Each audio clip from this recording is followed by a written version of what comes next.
যে বরফ গলনের লেখচিত্র আমরা যদি এরকম করে দেখি যে এইখানে ধরা গেল যে -40°C তাপমাত্রা, তারপরে এটাতে ধরলাম যে -20°, এই তাপমাত্রাটাকে ধরলাম আমরা 0°, তারপর 20°, 40°, তারপর 60°, তারপর 80°, তারপর আমরা ধরলাম যে 100°, তারপর এরকম করে আমরা ধরতে পারি যে 120°, এরকম করে তাপমাত্রা। এইদিকে আমরা তাপমাত্রা ধরে আলিখিত করলাম, আর এই দিকে আমরা আলিখিত করলাম সময়। তাহলে কি ঘটে? তো এইদিকে আমরা সময় যদি আলিখিত করি তাহলে দেখা যাচ্ছে যে এই জায়গাতে বরফের এখানে বরফ রয়ে গেছে, বরফের তাপমাত্রা -0°C।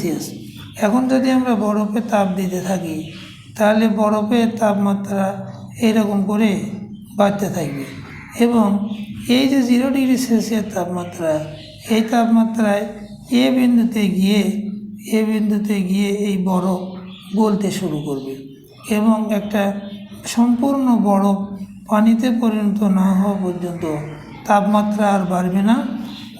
কেন বাড়বে না? যে ওই বরফের অবস্থা পরিবর্তন কঠিন থেকে তরল অবস্থায় রূপান্তরের জন্য ব্যয়িত হবে। ফলত বরফের 0°তে বরফ গলা শুরু হলে আরও তাপমাত্রা দিলে তাপমাত্রা 0'র উপরে উঠবে না, ওই তাপমাত্রা অবস্থা পরিবর্তনের কাজে ব্যবহার হবে। তাহলে এ বিন্দুতে বরফ গলতে শুরু করলো, এবং বি বিন্দুতে গিয়ে বরফ গলনটা শেষ হয়ে গেল। অর্থাৎ এখানে এ থেকে বি বিন্দু এই পর্যন্ত বরফও ছিল, পানিও ছিল, বি বিন্দুতে সম্পূর্ণ বরফ পানিতে পরিণত হলো।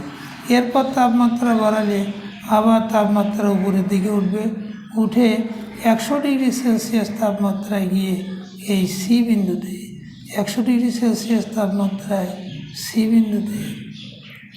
সি বিন্দুতে এটা ফুটতে শুরু করবে, এবং এটা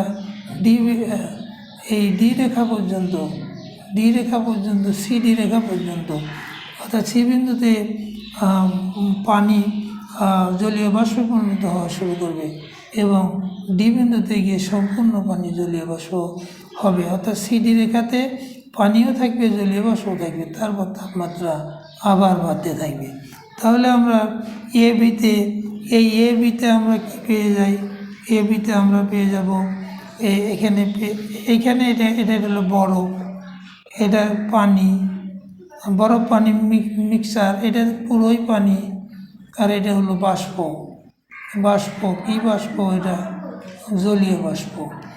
তাহলে আমরা দেখি যে এ বিন্দুতে বরফ গলা শুরু হলো, বি বিন্দুতে গলন শেষ হলো। তাহলে এ বি রেখাতে পানি এবং বরফ দুটোই থাকলো, বি বিন্দুতে সম্পূর্ণ বরফ পানিতে পরিণত হলো, এবং বিসি রেখায় পানির তাপমাত্রা বাড়তে থাকলো। সি বিন্দুতে 100°C এসে পানি জলীয় বাষ্প হওয়া শুরু করলো, এবং এই সিডি রেখা বরাবর জলীয় বাষ্প এবং পানি উভয়ই বর্তমান থাকলো, এবং ডি বিন্দুতে সম্পূর্ণ জলীয় বাষ্প পানি জলীয় বাষ্পতে রূপান্তরিত হলো। জলীয় বাষ্পকে ঘনীভূত করে বরফে যদি পরিণত করি আমরা, তাহলে আমরা দেখতে পাই যে এইখানে এদিকে ছিল জলীয় বাষ্প, যে 120 জলীয় বাষ্প ছিল। এই জলীয় বাষ্প এই ধরা গেল যে এ বিন্দুতে এসে পানিতে পরিণত হওয়া শুরু করলো, এবং সম্পূর্ণ জলীয় বাষ্প বি বিন্দুতে পানিতে রূপান্তরিত হলো। এবং আবার তাপমাত্রা কমাতে থাকলে তাপমাত্রা কমাতে 0°C তাপমাত্রায় এসে এইটা আবার বরফে পরিণত হওয়া শুরু হলো, ডি বিন্দুতে বরফে পরিণত হওয়া শুরু হলো, এবং পানি বরফে পরিণত হয়ে গেল, এবং তারপর নিচের দিকে এটা পুরো। তাহলে আমরা বলতে পারি যে এ বিন্দুতে এসে জলীয় বাষ্প পানিতে পরিণত হওয়া শুরু হলো, এবং বি বিন্দুতে সম্পূর্ণ জলীয় বাষ্প পানিতে রূপান্তরিত হয়ে গেল, এবং তারপর আবার তাপমাত্রা কমাতে থাকলে ডি বিন্দুতে এসে এই পানি বরফে পরিণত হওয়া শুরু করলো, এবং সি বিন্দুতে গিয়ে সম্পূর্ণ পানি বরফে পরিণত হয়ে গেল, এবং তাপমাত্রা আরও কমালে এদিকে এটা পুরোপুরি বরফে রূপান্তরিত হয়ে গেল। তাহলে আমরা যদি উল্টো করে জলীয় বাষ্পকে যদি আমরা শীতল করতে থাকি, তাহলে দেখা যায় যে এক সময় এসে সেটা বরফে পরিণত হয়ে যায়।